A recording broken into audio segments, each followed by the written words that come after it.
This is the take-home prep video for number 14. Now, I'm not going to do the whole thing with you. I'll usually actually just do 7 and 8, the short answer. But on this specific take-home, question number 6 led into number 7, so I'm going to help you with that one as well. I can only fit 6 and 7 on this first page. Remember, these are different numbers than the actual question, but they're the same exact idea. So if you can do these and you understand them, doing the actual take-home is just about identical. So number 6, we start by saying two angles are vertical. Now vertical angles, if you remember, those are the ones that you thought looked like a bow tie. They're across an intersection from each other. And vertical angles happen to be the same. So that's kind of the hint we're saying there is these two angles have to be equal. The first is 20 larger than 3 of a number. Now 3 of a number, we just write as multiplication 3 times x. So larger than means add. So we're going to start out by saying 3x plus 20. That's our first angle. And again, since they're vertical, they've got to be equal. So we're just going to put an equal sign between them. The second is 5 less than 8 of a number. Less than is one of our classic traps in 8th grade, because if it's 5 less than, that means we're actually taking away the 5. So the way that you read it and the way that you write it are going to be the opposite. 8 of a number that you see right there, that's 8x. So there's our equation. Part B. Question 7 now just says determine the value of the mystery number. So we have to figure out what the heck x is. And also we need the value of each angle. Well, since they're the same, hopefully when we find the mystery number, we can plug it in and get the same number twice.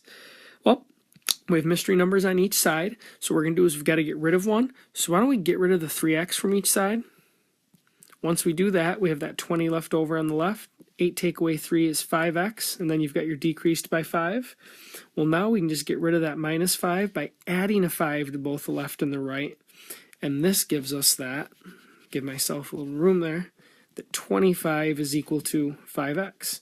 Final step is to divide each side by 5, and we find that the mystery number is 5. So the second part said to find the value of each angle. Well, remember, the first angle was 3x plus 20. That was up in question 6. If we substitute the 5 in, 3 times 5 is going to give us 15. So that gives us 15 plus 20, which is 35. Now hopefully we get a 35 for the other one, because as we said earlier, vertical angles are the same. The other angle we had was that 8x decreased by 5. So 8 of some mystery number decreased by 5. We're pretty sure that mystery number is 5. So that's what we're going to plug in.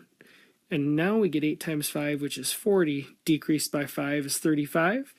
And just as we had hoped, both of those mystery numbers are the same, and that's a good thing because they were vertical. It makes us smile. So to finish off question 6 and 7, we had to set up an equation setting both angles are equal. And then once we solved that equation, we plugged that x value in, and we saw that each equation was 35 degrees. Number 8, you got a good 8th grade level equation here. It starts on the left side. That's where I'm going to go. And we see the distributive property. It means we have 3/4 times 20 and 3/4 times 8. 3/4 of 20. These actually cross cancel really nice. That's why this problem was created for you. Think of 3/4 times 20, where 20 and 4 cross cancel to give you 5. You're left with 3 times 5, which is 15. And then you also have that 3/4 times 8. Well, since 4 and 8 also cross cancel, that leaves you with 3 times 2, which is 6. So as you can see, we have 3/4 times 20, which is 15x, and 3/4 times minus 8, which is minus 6. The plus 6x drops down. Then on the other side, this looks kind of funky right here. It's just multiplication.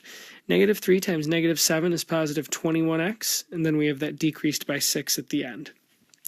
On the left-hand side, we still have some like terms, so if we combine those, that gives us 21x. The minus 6 drops on down. That's equal to 21x minus 6. And we can already make our decision. If each side is completely identical, we know that the solution will be all real numbers. That means there's infinitely many solutions, and no matter what we plug in, it's going to make this equation true.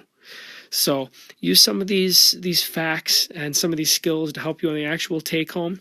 And remember, the previous page had questions 6 and 7. So now that you have these down, it's stapled to your actual take home, and you use it to help you. And hopefully some of these short answer questions, which are a little tougher to get credit on, will go a lot easier for you.